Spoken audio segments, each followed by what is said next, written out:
everyone, welcome back to Savagery Gaming with me, Teddy, and for this video, this is the updated version for the Reservoir League guide. So this video will be a refresher for those who already have the Reservoir League for 4 seasons, or this is a new guide for those who are going to have the Reservoir League soon.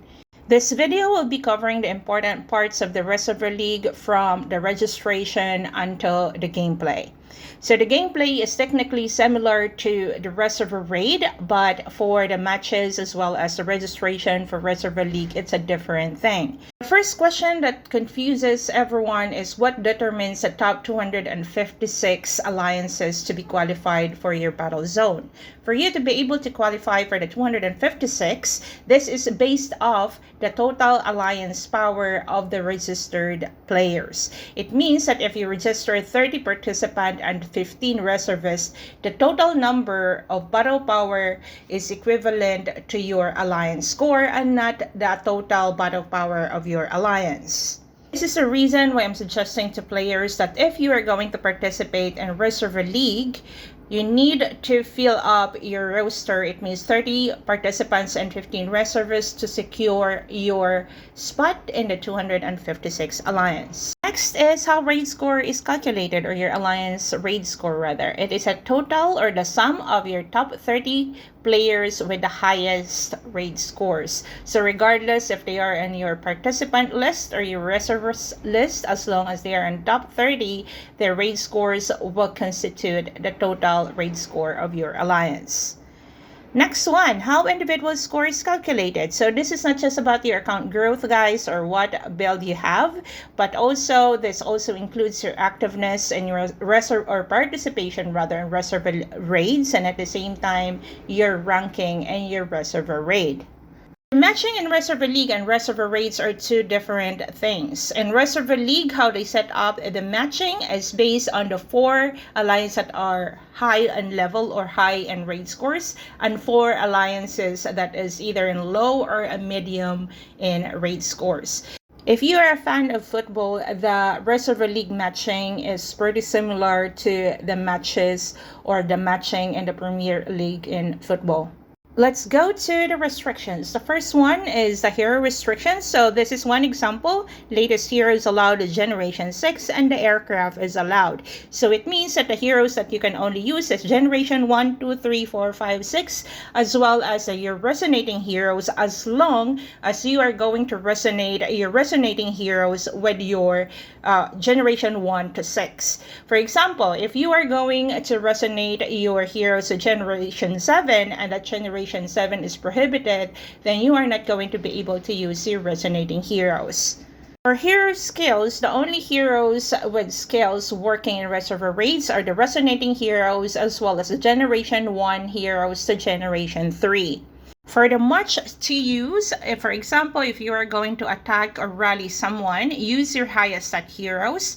And then if you are going for defense, then use the heroes with skills that works, like Generation 1 to 3, as well as the resonating heroes, and support that with the stats of your biggest player. Another question is if players can leave the alliance during the league. Those who are not registered for the Reservoir League can leave your alliance anytime, guys. However, those who are registered in the league are stuck in there until the qualifier is over or until the recovery. Alright, so let's go for the buffs. So the buffs that you can use is you can use your governor's buffs at the same time your state buffs, your settlement buffs except for the shield or the peace flare, and at the same time you can stack your frame skin and then your HQ skin. Buffs that you're getting from the analysis center, guys, are not active during Reservoir League. Alright, so let's go to the map rules. So for Reservoir League, the Reservoir League is going to use the new version of the gameplay. So it means that there will be water puddles, and I'm sure that you guys already started your strategy for the first match that is going to happen today. It is very crucial for your alliance to pay attention, not just with the occupancy of the buildings, gathering water from the water tanks, but also making sure that you are going to collect the spillage from the water puddles. It's because these little puddles that you're seeing in the map will make a big difference when it comes to scoring, and sometimes it can be the reason that your alliance is going to lose the fight. I have a video with that against SOS, and I will be posting it after this video for you to see how important the water puddles in Reservoir Raid matches or fights. If you are assigned to collect the water from the puddles, make sure that you have a lot of teleport guys, because if you are going to go for the water puddles, you cannot speed it up. So the only way for you to get the water puddles as fast as you can is by using your teleports. Another thing that you need to remember as well, that your aircraft setup. So as a rally leader, you need to make sure that you change your setup to rally enhancement before you send your march. For the rally joiner, you can either activate your tactical supplies or the protective paint. The last but not the least, and also the most important one, is for those who are still confused, you don't lose troops in Reservoir Raid, guys. You lose troops while you are in the map, but once the event is over, all your troops will be back to your settlement.